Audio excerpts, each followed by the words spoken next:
The U.S. House passed a nearly $900 billion budget for the armed forces today, largely on partisan lines. Most Democrats voted no after Republicans added anti-abortion and other provisions to the bill. House Speaker Kevin McCarthy and Democratic leader Hakeem Jeffries laid out that divide today. A military cannot defend themselves if you train them in woke. We don't want Disneyland to train our military. We want our men and women in the military to have every defense possible, and that's what our bill does. As House Democrats, we are going to cut out the cancer that the extreme MAGA Republicans have put in the National Defense Authorization Act, no matter what it takes. And we're going to partner with Senate Republicans and Senate Democrats to get a responsible National Defense Authorization Act.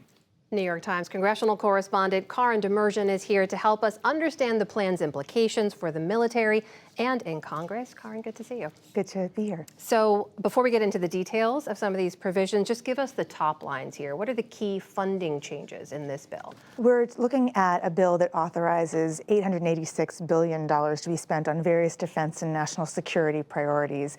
It covers everything from programs to help the United States better counter China and Russia, sends $300 million in security assistance to Ukraine, and includes a 5.2% pay increase for active duty troops. So as we mentioned, it passed mostly along party lines, 219 to 210. Why did so many Democrats vote against it? What were they opposing? Well, in the last few days, the Republicans in the House have been adding a series of measures, amending them into the bill that do a whole bunch of things Democrats don't like. There was a measure that they voted on yesterday that rolled back a Pentagon policy that offers time off and travel reimbursement to people who have to go, service members who have to go out of state to obtain an abortion after the fall of Roe v. Wade. There was another provision they attached that would end the military's ability to offer health care coverage for gender transition surgeries and hormone therapies.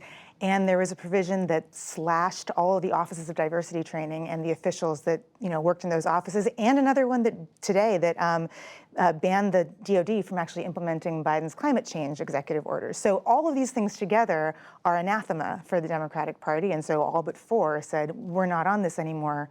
This was supposed to be a bipartisan bill, and it's not. There were two notable Republican amendment efforts that did fail. There was an attempt to limit Ukraine aid that was backed by Republican Matt Gaetz and also Marjorie Taylor Greene, among others. There was another provision to restore the old Confederate names of military bases. Why did some of those provisions fail to make it into this bill? Well, look, the Confederate name issue came up a couple of years ago, and it was, as much as President Trump at the time was pushing for it, it wasn't really completely popular in the Republican Party. So the fact that you had people defect on that one in the GOP wasn't all that much of a surprise.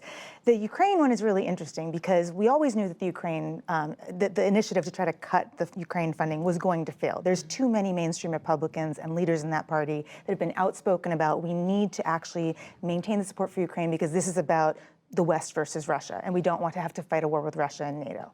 But while Democrats and Republicans stayed together to vote them down, the interesting thing is how many more Republicans voted to actually cut that funding.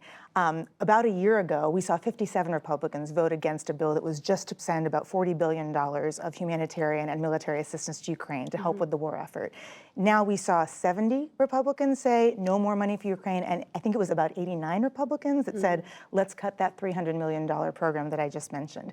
And so that means those numbers are ticking up. So even though they didn't pass, it's interesting to see where the pendulum is swinging in the party. Some real divides there in the party to track. But let's talk about the Senate version now, which will likely look very different. Very. Democratic-controlled Senate. So this is a critical must-pass bill. How does this get resolved? Well, that's a very good question. You're going to have a really, really Republican measure from the House coming face-to-face with a really, really Democratic measure looking from the Senate.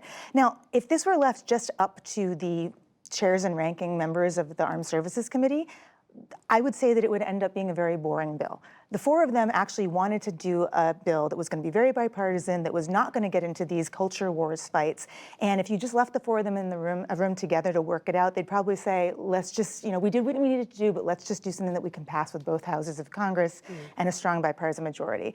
But it's got to go through a conference process where a whole lot more people are going to be at the table, and they're going to be fighting really hard to include these provisions. And so at the end of the day, it's not clear if they can get a resolution for that. And that would be a situation where you'd break Congress's streak of nearly 6 decades of passing this annually, which would basically mean that, the defense bill is the biggest policy bill Congress does every year. They're supposed to do these policy bills before passing the budgets for absolutely every part of the government. Everything else has fallen away but defense because it's such a huge, huge part of the budget. But I guess the worst case scenario, if they can't actually get resolution, is that defense just goes the way of everything else has so far. I have to ask about one of the provisions you mentioned to cut the DEI, or Diversity, Equity, Inclusion Office. During the floor debate last night, one Republican Congressman, Eli Crane, actually used an offensive and outdated term to refer to Black Americans. He said colored people. Doesn't that seem to undercut the Republican argument that these kinds of DEI trainings and that office is needed?